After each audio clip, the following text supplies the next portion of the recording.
July 1947. Roswell, New Mexico. Wreckage of an unknown craft litters a field measuring almost a mile long and hundreds of yards wide. The U.S. Army sends trucks filled with soldiers to the location. Their mission: to secure and retrieve everything from the crash site. The military initially calls the craft a flying disc in a press release. The Army quickly recants the UFO story, and a press conference is scheduled in which the media is told that the wreckage is nothing more than a weather balloon. But according to many UFO researchers, at the same time that the press is distracted with supposedly fake debris, the actual Roswell wreckage and possibly other retrieved items are taken under military control. They are surreptitiously flown almost 1,500 miles away to a military base in Dayton, Ohio, named Wright Field. According to UFO legend, its precise destination is a hangar on the base, Hangar 18.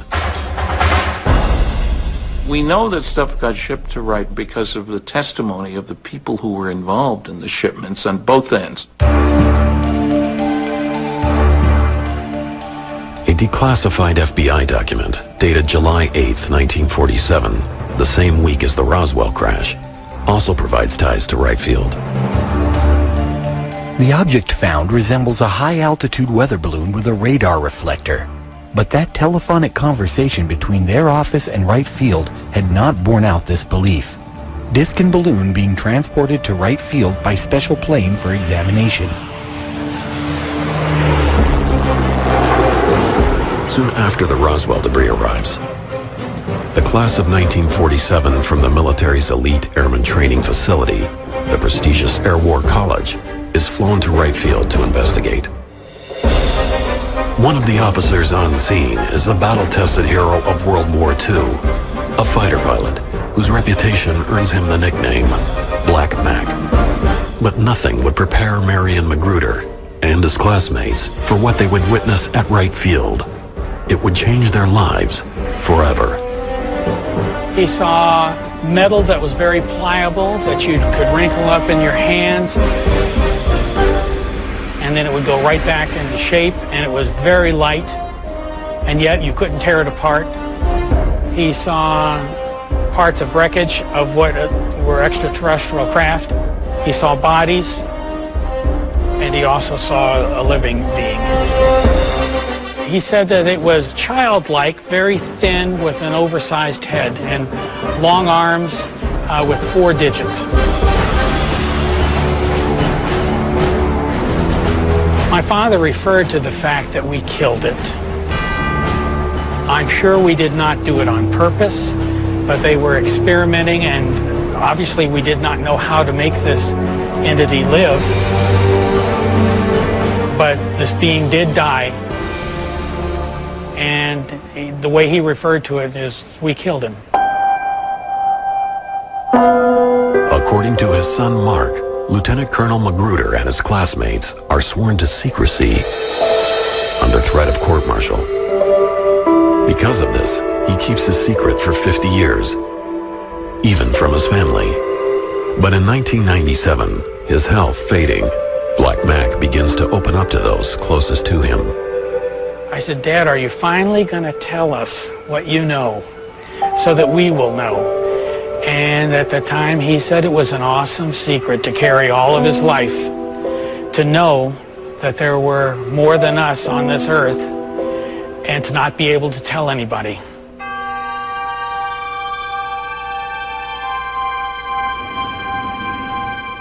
I've never told this story on TV before, and it's difficult to do it now because I want my father's legacy to be as honorable as his life was, and it's very important to me that you know that I'm telling you the truth as he absolutely knew it to be.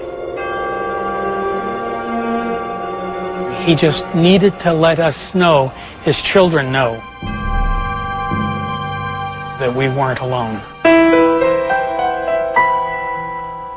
Black Mac Magruder's story is not an isolated tale. In fact, For more than half a century, similar stories have surfaced about UFO wreckage, alien bodies, secret underground cryogenic chambers, and a mysterious hangar at the base. Wright Field would grow and be renamed Wright-Patterson Air Force Base, but questions about the base and its legendary Hangar 18 would remain. Hangar 18 has always been a mystery at Patterson Air Force Base. If you want to know the truth about UFOs, about the craft, the debris, probably the records, Wright-Patterson Air Force Base, in my estimation, would be the place to go. If these claims are true, Wright-Patterson Air Force Base, one of the largest and most important in America's military, could be ground zero for recovered UFO material. All the information I have from all my sources says it was shipped here, and the people who actually worked at Wright-Patterson, who actually wore a uniform here, said it was here. Wreckage, entire pieces of the craft and whole sections of the craft, bodies were brought in.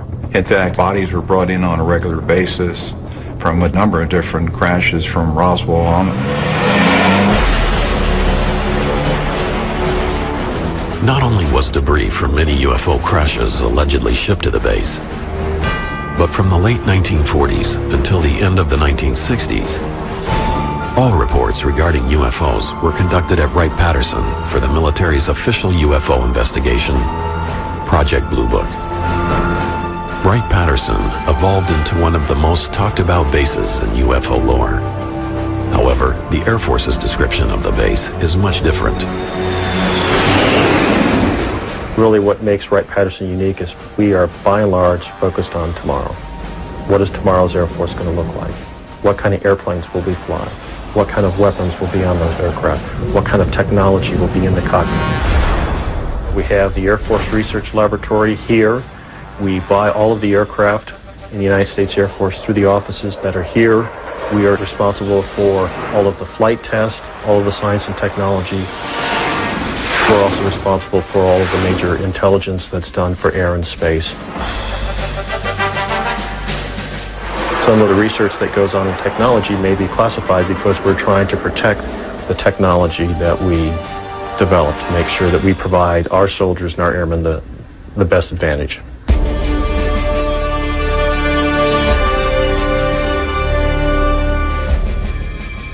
Until the early 1990s, much of this scientifically advanced work was done by the Foreign Technology Division, or FTD, which many researchers believe is the key to understanding Wright-Patterson's role in UFO history.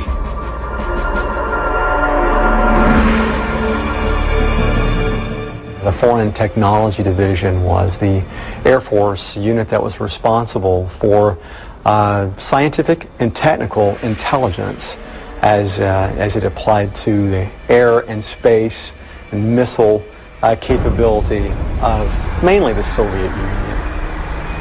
They were there to prevent technological surprise.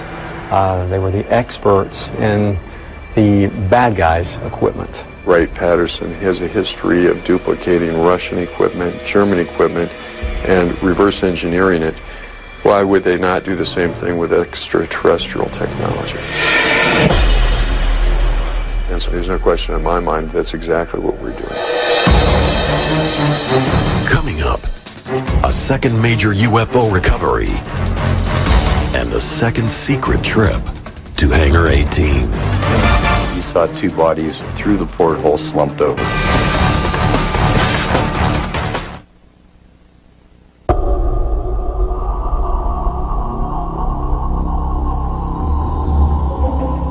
March 25th, 1948, Aztec, New Mexico.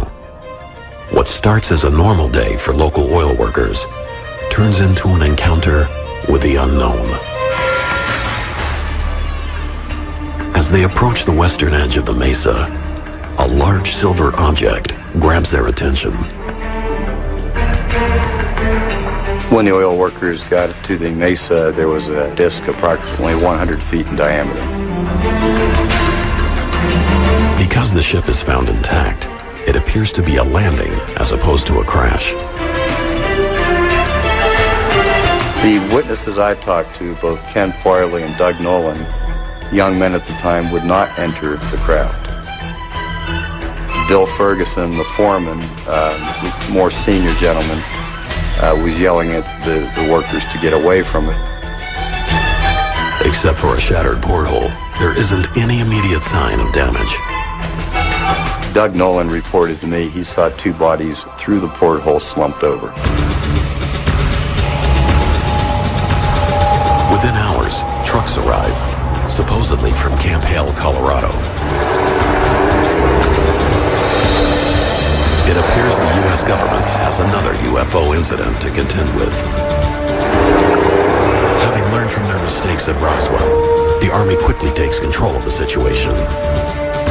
Roswell 9 months earlier had been sort of botched by putting it on the front page of many newspapers around the country. I think the military had really fine-tuned their skills on going in and retrieving a down-flying disc or UFO.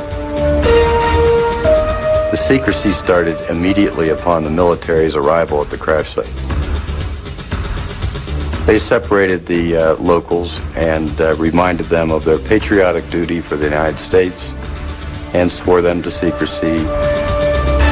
58 years ago, you were told to shut up for national security. You did it because you respected and trusted the government. The military wanted that craft immediately, and they would do whatever it took to get it out of there.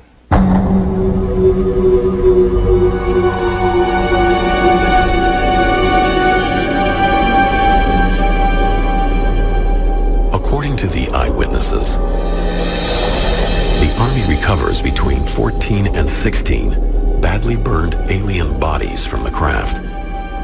The recovery team reportedly brings both the ship and the alien corpses to a local safe house, away from the media. Take it to the nearest military base where you can control access to it. And then you arrange to ship it to an appropriate place, depending on what you want done. But again, Wright-Patterson would be the eventual repository. Because of the number of alien bodies at Aztec, it is considered one of the most significant UFO retrievals to date. But UFO researchers say there are many other cases tied to Wright Field. October 1947, Paradise Valley, Arizona. May 1953, Kingman, Arizona. June 1953, Laredo, Texas. And December 5th, 1965, Kecksburg, Pennsylvania, are only a few of the alleged flying saucer recoveries in the U.S. alone. No matter where a UFO lands, it seems all roads lead back to Wright-Patterson and Hangar 18. Wright-Pat was kind of a graveyard for some of these things, and probably put them in a holding pattern until technology got to where they could look at them better. But despite countless books and the public interest in UFOs, there was no official confirmation about alien aircraft at Hangar 18. Eventually, attention shifted away from Wright-Patterson.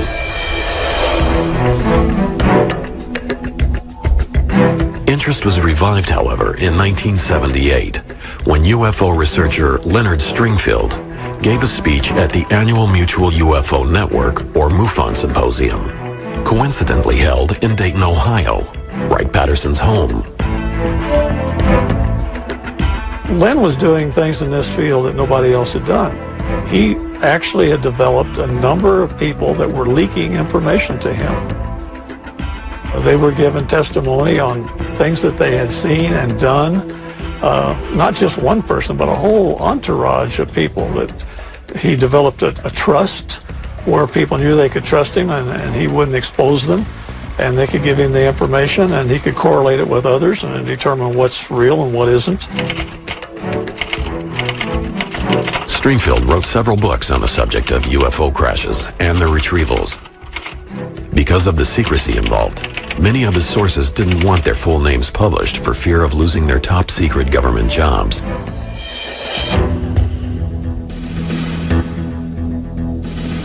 Among the stories of wreckage being stored at Hangar 18 at Wright-Patterson was a tale about a Navy pilot identified only as PJ, who, along with several others, accidentally entered a restricted hangar. For a brief 30 seconds, a disc-shaped object of metallic color, 15 feet wide and 8 feet deep, was seen. I cannot confirm anything other than it was there. According to Stringfield's research, they were confronted by the guards and quickly escorted out of the hangar. Once outside, we had reassured each other that the good old U.S. had developed, or had all along, flying saucers in service.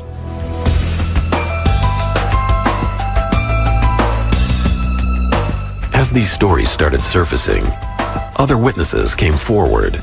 UFO researcher and Aberdeen, Washington police detective James Clarkson located June Crane, a former employee of Wright-Patterson from the Roswell era. She agreed to sit down with him for an audio interview in 1997, and Clarkson has consented to allow the History Channel to air this interview for the first time on television. Crane's story dates back to the early 1950s. According to the documents she supplied to Clarkson, she was a clerk typist with access to top-secret information. One afternoon, a lieutenant surprised her with a piece of unusual metal. And he threw it on my desk, and he says, "June, you're a good wrecker. Tear that thing apart. Break that up." And I took it, and I bent it, and I twisted it, and I laid it back down, and it got right back to the same shape. So it's fairly thick, but it doesn't weigh anything. But it had no weight at all. It was like a feather. I said, "Well, what is it?" And he says, "Piece of a spaceship." I said, "I just come back from New Mexico, and I brought it with me."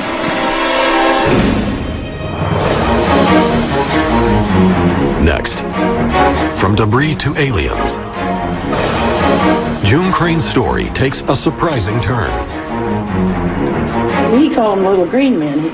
Then he described them as a greenish blue. And they were 4 foot tall, and they were dead.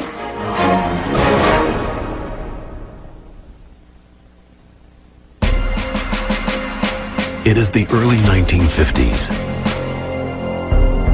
Wright-Patterson Air Force Base is at the center of America's high-tech war effort and the Air Force's most sophisticated technology. It is also home to the government's crash retrieval program, which these declassified documents describe as designed to capture for study non-U.S. space objects or objects of unknown origin. It was codenamed Project Moondust. Items retrieved by Moondust were then shipped to the Foreign Technology Division at Wright-Patterson. Project Moondust had to do really with us collecting space junk, things that would be falling out of the sky when a Soviet satellite fell, when a piece of a Soviet missile or a space launch vehicle landed in an area that we could get to. It was important to glean as much of this equipment as possible so that we could study its technical makeup, its structure, and the components and so forth. It was not uncommon for examples of foreign air, space, and missile technology to be brought back here to Wright-Patterson, even fragments of them, if that's all that could be located. The situation is the same. Here's an unknown aerial vehicle coming down. Let's keep people away from it. Let's grab the wreckage ourselves, and let's lie about it so nobody knows what we've done. Standard practice. And it doesn't matter whether you're talking about airplanes or saucers. One Wright-Patterson employee who may have had access to information about these recoveries was clerk typist June Crane. According to Crane, her top secret clearance allowed her to witness high-level base information, including, she claims, classified files on UFO crash retrievals. In 1997, Crane told UFO researcher James Clarkson her story of downed alien aircraft. For the first time on television, the History Channel is airing that interview. There was 3 times that I'm aware of I won't vouch for the fourth one because I wouldn't. Are these 3 crashes that you heard about while you worked at Wright-Patterson? Well, one was the Roswell, and then there was 2 other ones. So as of 1952, they knew about 3 crashes of vehicles that were probably extraterrestrial. Right. And then the one where they brought the 2 men into Wright-Patterson Air Force Base and put them in the ice box. I didn't see it because nobody was allowed to see it. Okay, when 2 little men... He called them little green men. Then he described them as a greenish blue. And they were 4 foot tall, and they were dead. And we're talking about non-humans. The non-humans, right. According to Clarkson, Crane had kept her silence for 45 years. At the time, she had been forced to sign a confidentiality agreement and was liable for a $10,000 fine. But by 1997, Crane changed her mind. In an email from Clarkson to UFO Files, he explains June had told him, "I'm 72 years old. What are they going to do, shoot me or put me in prison? I think I can handle either one." June passed away in 1998, but her testimony would appear to provide witness to alien bodies at Wright-Patterson. According to many in the UFO field, she is not alone. I have talked to a number of people and interviewed a smaller number at some depth who have said that there were bodies at Wright-Patterson Air Force Base and bodies recovered from Roswell. And remember, Wright-Patterson did have the capability of providing low-temperature storage for biological specimens. They had an anthropoid laboratory there, apes and monkeys and stuff like that. That's a great cover for aliens as well. Additional stories of aliens at Wright-Patterson can be found in the papers of Leonard Stringfield, the ufologist who specialized in crash retrieval. Most of Stringfield's eyewitnesses preferred to remain anonymous or simply go by their initials. One of them, an unnamed former naval intelligence officer, claims to have been present when alien bodies arrived in 1953. I saw the bodies at Wright-Patterson. I was in the right place at the right time when the crates arrived at night by DC-7. Stringfield also interviewed an anonymous Army officer who claimed to have witnessed another group of 4 alien bodies being brought to Wright-Patterson in 1957.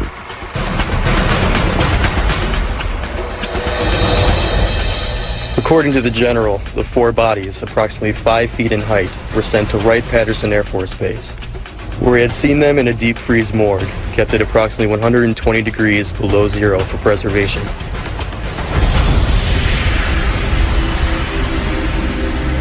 Despite Stringfield's passion for the subject, many ufologists were frustrated by his unwillingness to reveal his sources' identities for additional confirmation. The UFO community was very interested, of course. Any hint of a crash always gets everybody's attention. But the fact that he wouldn't give his sources was really upsetting to a lot of the people because they wanted to run off and check for themselves. And rightly so, why not? I've tried to tell people he should be given credit for speaking out, for collecting. But let's not take anything he said as gospel because we need verification and validation. And very rarely did Len have that. But not all of the witnesses requested to remain anonymous. Respected UFO investigator Ted Phillips told Stringfield he'd been given access to several top-secret photos that showed details of some of the alien bodies supposedly stored at Wright-Patterson.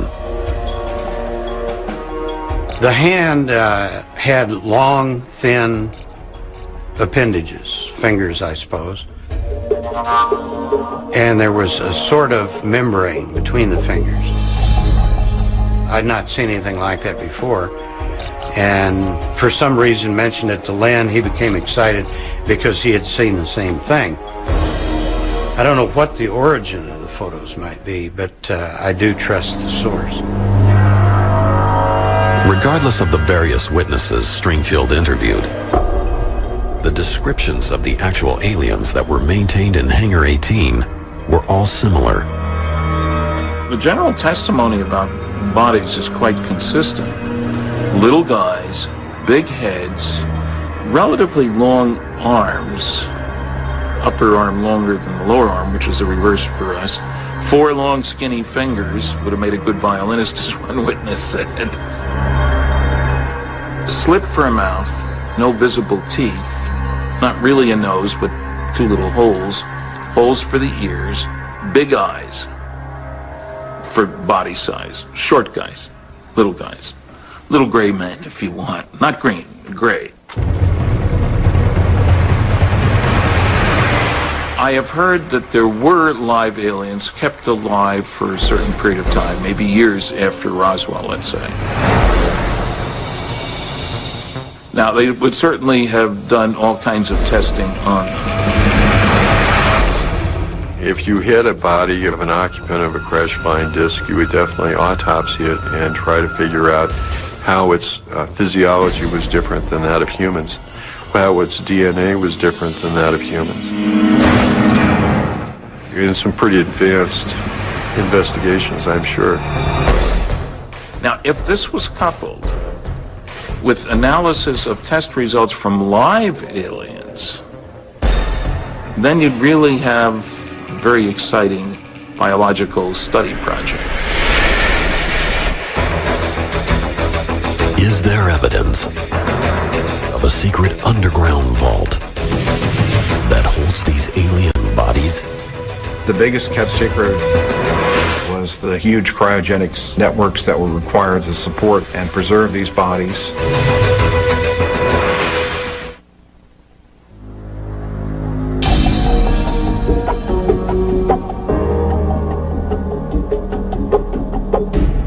Wright-Patterson Air Force Base is a vast military complex. Officially, it employs 22,000 men and women and is the home of the 88th Air Base Wing, the National Air and Space Intelligence Center, and the Air Force Materiel Command.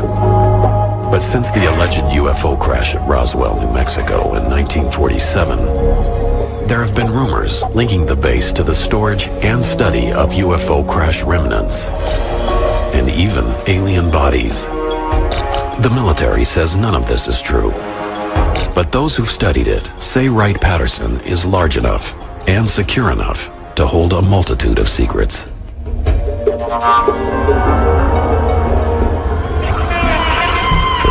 I spent 22 years in the military, about 6 years at Wright-Patterson Air Force Base.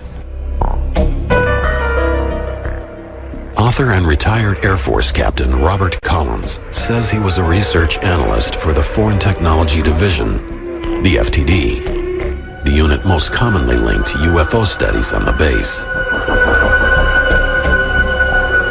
His official job was to analyze Soviet technology, but Collins has also spent years researching the link between UFOs and Wright-Patterson. In his book, Exempt from Disclosure, Collins determines the mystery of Hangar 18 may lie in a vast underground infrastructure hidden from the thousands of eyes that frequent the base. The reason you don't want to use hangars and the reason you want to use underground vaults is because you want to keep things under cryogenic temperatures and you want to keep it cold and you want to keep it secure. Then the underground vaults would be the ideal place to keep it.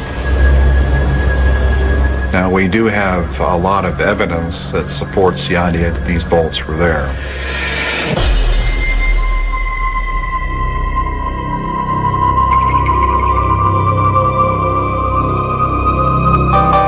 This underground structure was enormous, and huge, long tunnel areas that connected these vaults. There are about 4 vaults that are about 100 by 100 feet. We found out that these things exist. The question is, what was in them? I'm convinced that the stuff that was recovered from Roswell and other crashes was put in these vaults. UFO researchers have long heard reports of such a network underneath the base. But Collins' work may provide a more specific view of those tunnels, one that helps construct a diagram of what may exist at the base. According to his research, there is a Building 18 complex instead of a Hangar 18. The structure he found that fit the description is the neighboring building, number 23. Collins claims it was previously known as Hangar 23. Now, the way I understand it, that back in the early 50s, sometime, perhaps between 51 and 53, a craft was brought in here. The floor of the Hangar 23 was removed, and this craft was put in the basement of the hangar, and then the floor was covered over the craft. And then there was a vault area in Building 18F with a tunnel that was constructed and built over to Hangar 23. While it is possible that Building 23 was the legendary Hangar 18, most researchers have continued to focus on the importance of the underground tunnels. Wright-Patterson Air Force Base is honeycombed with below-ground level facilities. These pits were dug in various configurations and were deep enough to where, if covered over, would have made an ideal remote examination laboratory for somebody trying to examine alien artifacts that had been recovered elsewhere. By interviewing various Air Force personnel who were supposedly granted access to the top-secret underground vault, Collins felt he was able to confirm many of the rumors. The biggest kept secret was the huge cryogenics networks that were required to support and preserve these bodies, and I understand it was quite extensive. There were huge cryogenic storage tubes that these so-called 3'4" or 3'6" aliens were kept in these canisters under cryogenic temperatures. What actually lies beneath Wright-Patterson may be impossible to confirm. The Air Force Base operates under the highest security, keeping access to the base and these vaults secret from almost everyone, even their own. The secrecy goes all the way to the top. It's a question of absolutely the highest level of classification that exists in the United States government as far as I know. A formerly classified memo from mid-July 1947 points to FBI Director J. Edgar Hoover showing immense interest in a retrieved craft and his frustration about being kept out of the loop. We must insist on full access to disc recovery. The Army grabbed it and would not let us have it for cursory examination. The memo was written just days after the Roswell, New Mexico wreckage was taken to Wright Field. If J. Edgar Hoover couldn't get access to the contents of Hangar 18, how high did the secrecy go? In a 1994 interview with Larry King on TNT, Senator Barry Goldwater detailed his attempt to visit Hangar 18. I think at Wright-Patterson, if you could get into certain places, you'd find out what the Air Force and the government does know about UFOs. Reportedly, a spaceship landed. It was all hushed up. I called Curtis LeMay and I said, General, I know we have a room at Wright-Patterson where you put all the secret stuff. Could I go in there? Well, I've never heard General LeMay get mad, but he got madder than hell at me, cussed me out and said, don't ever ask me that question again. How much was there, we don't know. Whether it was just documents or specimens or pieces, nobody knows. But the story dates back to Goldwater, and I think there's almost no question that it's a very true story. Next, unexplained lights over Wright-Patterson have Dayton on alert. Are they proof that there are UFOs on the base? Two policemen chased it. They felt it was heading for a Wright-Patterson Air Force Base.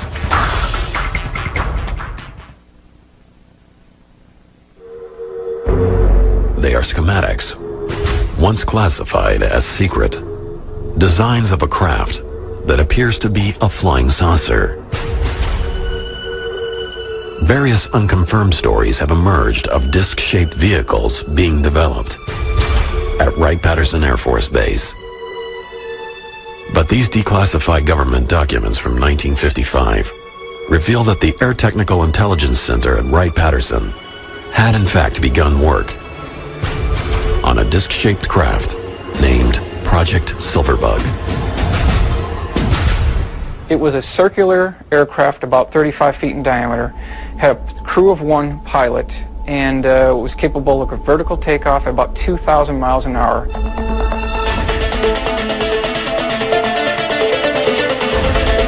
There are witnesses who swear it eventually flew, but most accounts state that Silverbug probably remained on the drawing board. But Project Silverbug wasn't the only example of the military's interest in disc-shaped vehicles. 11 years later, a former pilot who was walking through the hangars at Wright-Patterson during a reunion of his squadron, the Flying Tigers, says he accidentally saw a similarly designed aircraft. Mr. Warren Botts, who had an inquisitive mind at the time, was going through these different hangar bays. When he got to hangar number 4, Bay E, he went through the doorway there. There was an armed guard at the facility who did not see him in the beginning. He started approaching the port main landing gear to investigate it, and that's where the guard stopped him, questioned his authority, and told him he was not supposed to be in there. But he did see a very large monster, his words, of an aircraft that was 116 feet in diameter, at least 12 feet off the hangar floor. Although the name of that specific project has never been disclosed, the U.S. military was apparently interested in a craft that could have looked like this. With Wright-Patterson's history of reverse engineering foreign technology, is it possible that some of the military's advances were gained from retrieved UFOs? I think we've made a great deal of effort to learn bits and pieces based on both the recovered wreckage and the instrument data from tracking UFOs. I don't think we've yet learned how to duplicate that technology overall, that is to build something that could fly the way saucers or motherships do. If you're given Christopher Columbus an unlimited budget in 1493 and a nuclear submarine and say, Chris is your reward, here's this great nuclear submarine and an unlimited budget, I need 2 more of these. Could he have built one? Not a chance. Summer 1980. Mysterious lights fill the night skies above Wright-Patterson Air Force Base. Newspapers and countless eyewitnesses report the aircraft was unlike anything they'd ever seen.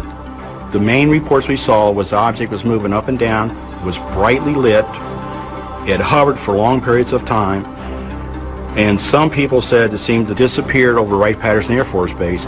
But the biggest thing that gave us what we felt was a conclusive evidence that it was something from Wright Field was when the 2 Middletown policemen chased it. They chased it for a long ways towards Dayton, Ohio, and then lost it in an area where they felt it was heading for Wright-Patterson Air Force Base. Wilhelm, a retired Army Master Sergeant and UFO investigator, suspected the military may have been secretly testing the newly developed Harrier jet on the base.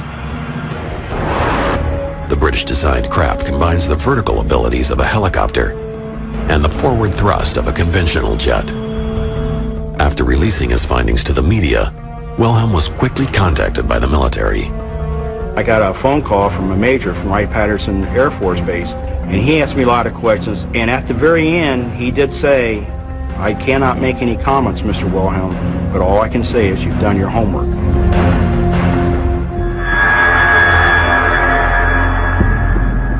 So a lot of things that people think they see that's strange doesn't mean that it's a craft from another world.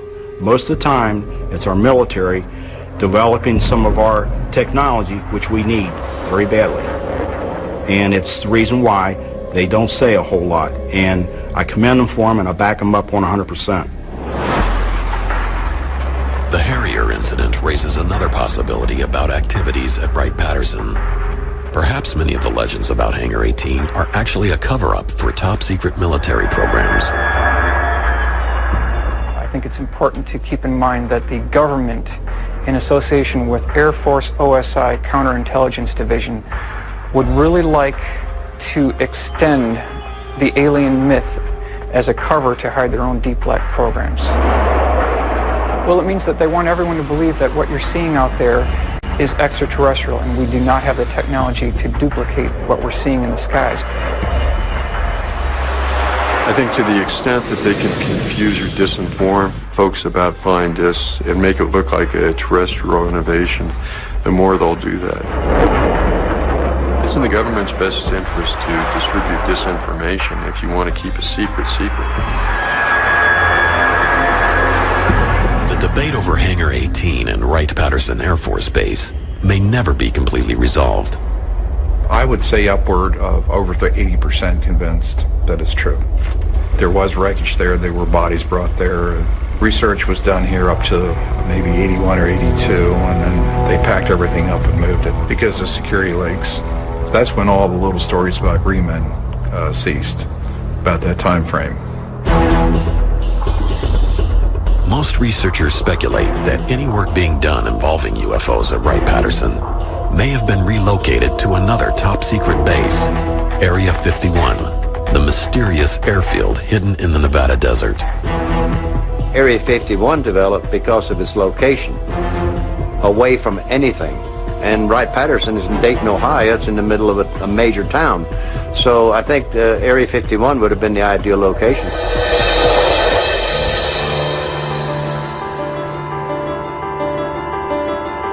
Officially, the government won't confirm that any actual UFO wreckage exists at all. Despite the denials, there are government documents that indicate that wreckage from Roswell and other mysterious crashes were shipped to Wright-Patterson for purposes of examining the debris. Government programs existed that show the airbase had an interest in gathering any foreign space vehicles it could locate.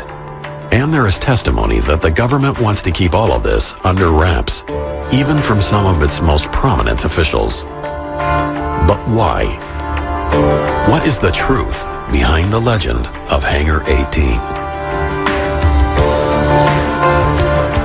Nobody can conclusively prove without hard evidence that we do have alien bodies. It's all just rumor and speculation.